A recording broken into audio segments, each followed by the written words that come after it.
Thank you very much indeed. I'm delighted to be here talking to so many of you and the team of Autodesk people and resellers at this very, very classy, impressive conference.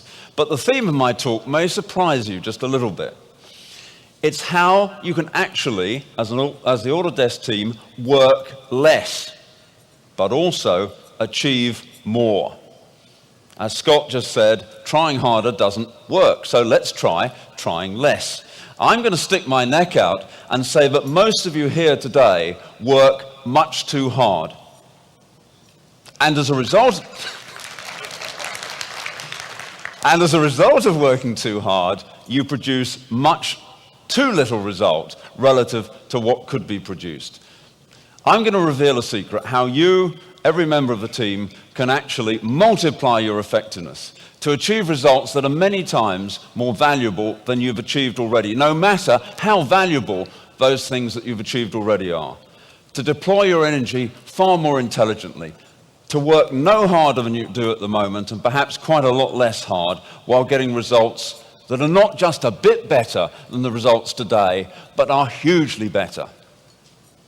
The secret to success, I'm going to suggest this afternoon, is to get more from less. More from less. That's really the theme of this last session. And over the next few minutes, we're going to see how. One of my favorite quotations comes rather oddly, perhaps, from a Prussian army officer called General von Manstein, who had this to say about his people. He said, there are only 4 types of officers. First, there are the lazy, stupid ones. Now, did he suggest firing these people? Not at all. He said, leave them alone, they do no harm. Because at least they're lazy. Second, there are the hard-working, intelligent ones. Now, they're good, obviously. They make excellent staff officers, ensuring that every aspect of a plan is very carefully considered. And third, there are the hard-working, stupid ones. Now, these people, he said, he'd really got in for these people are a menace. They must be fired at once. They create irrelevant work for everybody. And finally, there are the intelligent, lazy ones. Now, these people are suited for the highest office.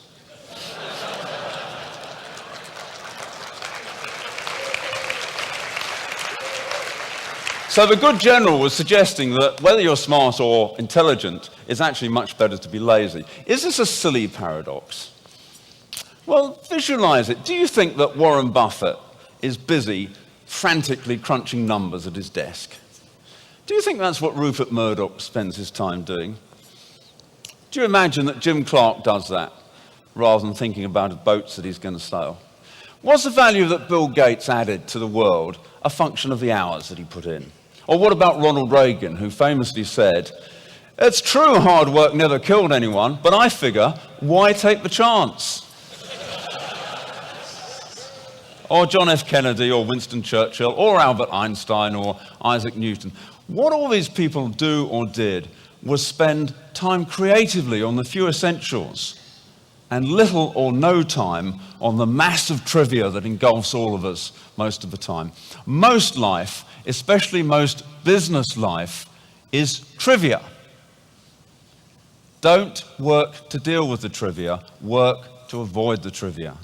Save yourself for 1 or 2 things each week that are really important in terms of getting results. Spend time deciding what those things are.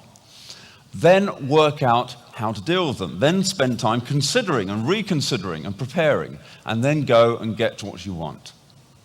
Because, ladies and gentlemen, few things really matter, but they matter a tremendous amount. These things that really matter are often difficult to find. But once you find the few things that really matter, they give you tremendous power. The power that gives you more from less. The power of the 80-20 principle. Now let me just say a little bit about that power. The power that can be liberated by the team here. It lies in one phrase, which is finding the vital few in the trivial many.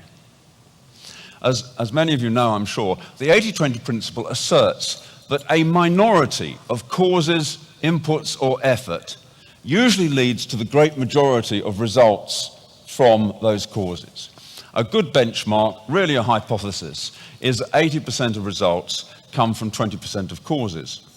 Typically, a few products, maybe 20%, or often much less than that, account for 80% of a company's sales. More importantly, 20% of sales will account for 80% of profits. And even more important than that, 20% of customers will account for 80% of profits. And